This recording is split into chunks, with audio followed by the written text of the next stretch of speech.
Hi everybody, it's me again. I've done two angry reviews on two different movies, and I've done two reaction videos on VeggieTales, one good, one bad. And I'm gonna do other things, but I figured it's about time that I did a positive review this time. And I figured Christopher Robin would be perfect. I take back what I say on the 2017 video where I said that I was looking forward to the Avengers movie. Because while I was looking forward to that, there were just too many good movie options coming out that year, this year. Whether it was the Avengers, Incredibles 2, Wreck-It Ralph 2, Mary Poppins 2, surprisingly, and Ant-Man and the Wasp. Oh, Ant-Man and the Wasp! And this one, Christopher Robin. Now, before I get into Christopher Robin, how about I talk about Winnie the Pooh and what I grew up with him about? So as a kid, my sisters and I grew up with the VHS movies of Winnie the Pooh, whether it was the Many Adventures of Winnie the Pooh, one of a VHS with three episodes from his TV series, and A Day for Eeyore, and I never grew up with the books yet, so shame on me for that. I'm gonna have to read them pretty soon. But when growing up with the characters, I wasn't quite sure what to think. They were just adorable. They were wonderful. They were relatable. And for a while, Piglet was my favorite character because, good grief, he's the cutest. We even had a board game with the Winnie the Pooh characters on it, and Piglet was always my choice character for it, because he was so cute and so small. You just wanted to hug him. But eventually, as I got older, I kept thinking, I'm getting too old. And as Winnie the Pooh movies, whether direct to video or just later on came on out, I just kept thinking, I'm too old. So I did not go to see Piglet's Big Adventure. I had seen the Tigger movie, which I need to watch again because he's now my favorite character. But eventually, when I looked on YouTube and looked at some of the Disney December that Doug Walker did, the Disney December reviews, I looked at his Winnie the Pooh and wondered, what rants is he gonna have on this? And when I after watching it, I kept thinking, I really took these characters for granted, didn't I? What is wrong with me? I grew up too fast. And so I started watching them again and found a deep appreciation for them. They were just like the most innocent characters that you could think of. There was like nothing wrong with them. Nothing wrong with their personalities. The only one I ever had a gripe with was Rabbit being the killjoy. But then again, we've all known a rabbit out there somewhere. But at the same time, he was a wonderful character too. And I still wonder why Eeyore is my older sister's favorite character. But then again, there are fans of Eeyore out there. But who's a Tigger fan? Okay. Post your favorite character comments below, perhaps. And so now let's get to the movie itself, Christopher Robin. So when the first trailer came out, it didn't have much, but then at the end of it, it showed Winnie the Pooh and adult Christopher Robin looking at each other in the face, and for a moment I thought, what is that? What is that? But at the same time, I knew that was the original design for the Winnie the Pooh teddy bear. In case you don't know, Christopher Robin was a real person, and it was based off of his many adventures with his stuffed animals, including a Winnie the Pooh bear. And that was what the character looked like, minus the t-shirt. I'm not sure why Disney gave him the t-shirt. I guess it looked a lot better visually. But, I mean, so yeah, it creeped me out at first, but at the same time, I was like, I am going to like this movie even if those characters look creepy. And then the next trailer came out, and I'm like, what more is there? And then suddenly I just found myself at war because I kept thinking, oh, I know what this plot is. I absolutely know what this plot is. I've seen this a billion times. I've heard about it a billion times.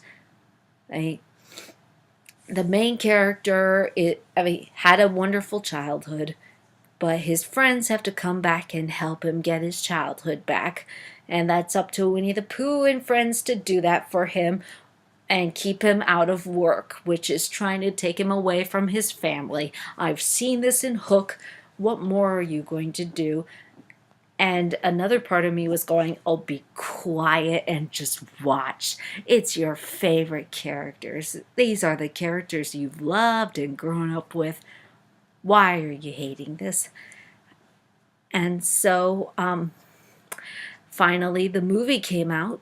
I finally saw it with Papa when I came back to visit him. And I loved it. I knew I was going to love it, but at the same time, I knew I was going to be irritated by it. But I also knew I was not going to care. And why? Because the characters are wonderful. It's a part of me wants to compare it with Smurfs only if they did it right.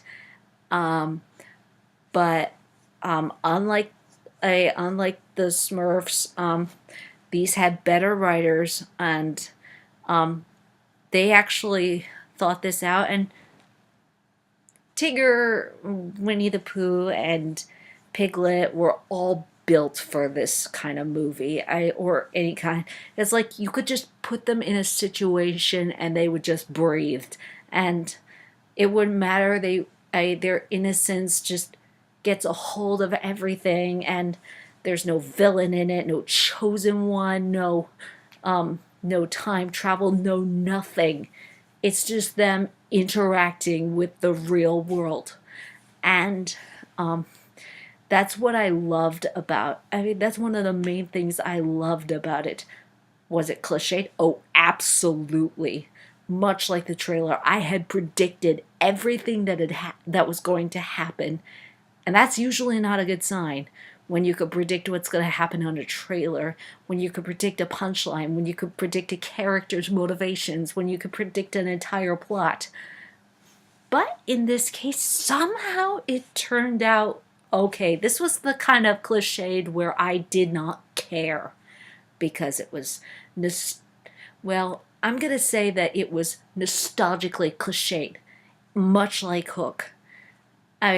In fact, I think this was a lot more cliched than Hook, but then again, I grew up with Hook, so maybe anybody who's older than me can say that Hook is way too cliched for them, but this one had a lot more cliches than in my mind that I would have handled, but I guess this is the next generation's Hook. But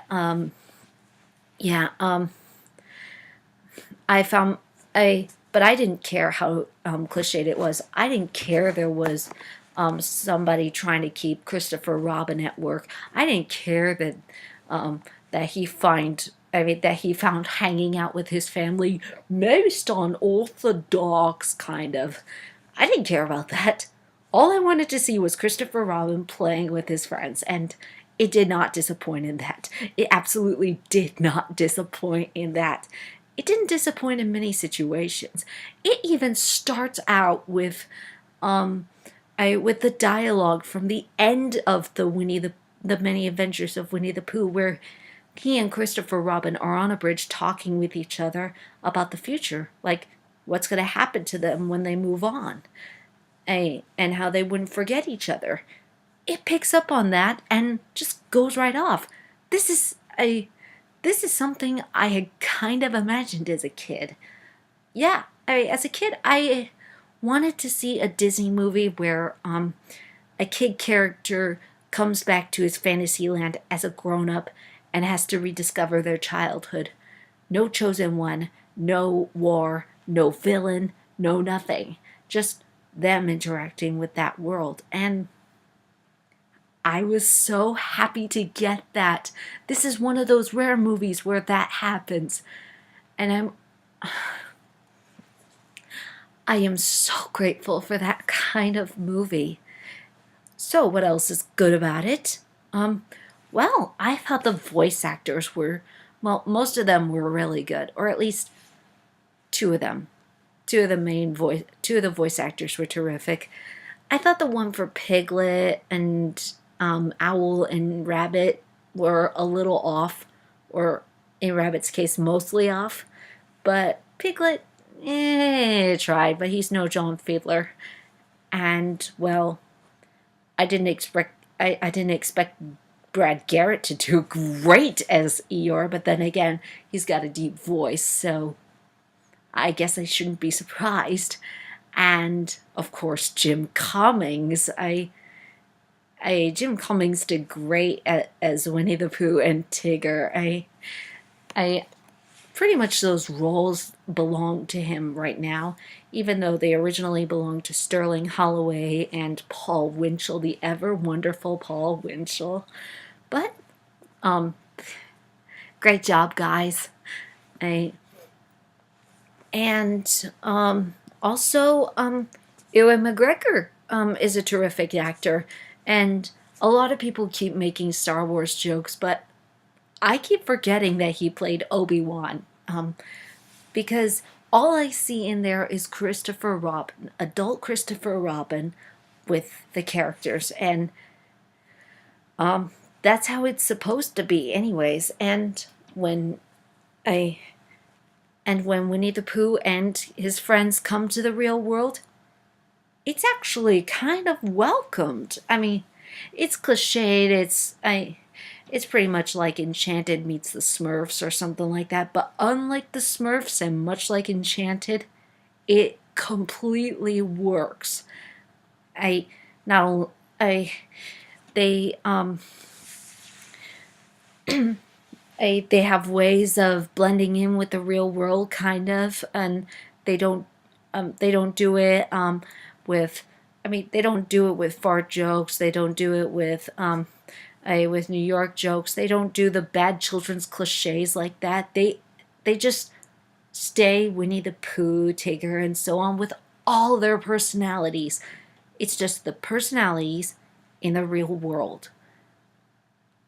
I don't always get that in a lot of movies, and to see that is absolutely refreshing and sweet, even though, um, even if they end up saving the day at the end, I just didn't care because it was just great. If I did have a couple problems with it, it would be one is was this movie in 3D? Because there was actually a moment in the movie, in the beginning of the movie, where the characters were all in the camera's faces and not like as if they were supposed to be in 3D and in a very uncomfortable way. And I mentioned already that they were kind of scary, so they're not really meant to be in 3D. Um, so, I mean, I can tell you what movies are meant to could be great in 3D. Wreck-It Ralph 2, Incredibles 2, but not this movie. I mean, it's a simple story with just simple characters, and it's not really meant to be a 3D movie. Plus, the character design still looks a little uncomfortable at times, even though I know that it's the original design. Um, and Papa actually pointed this other problem out, which is just a nitpick, but is a legit nitpick. Why did Return to Pooh Corner not make it into the end credits song? I mean, that song would have been perfect for like end credits or for Richard Sherman to be singing. I mean, I liked his Busy Doing Nothing song, but um if any song was called for in that movie, it would have definitely been that one. But outside of those problems, I loved this movie. I was happy with it. I And I was especially happy with one scene that almost made me scream in the theater. Well, not scream, but yell. I so it's when Madeline, Christopher Robin's daughter, finally meets the Winnie the Pooh and friends, and Tigger comes along introducing himself, and she asks, "What's a Tigger?" And he bursts into that song, and I'm like, "Yes!" Before I suddenly realized, oh, I'm in the theater. So, for all these reasons and more, yes, I recommend this movie, especially if you're a Winnie the Pooh fan. If you're not as much a Winnie the Pooh fan, I don't know if I'd recommend it that much because, well, I think this movie was made purely for the nostalgic. It was made to bring the child out in you. I, and all the memories that were enduring. And that's what this movie did for me. It brought back memories. It brought back such heart for me, and it brought back such I just the feel of what it was like to be a kid again. And I appreciate this movie for it, and I'd love more like this.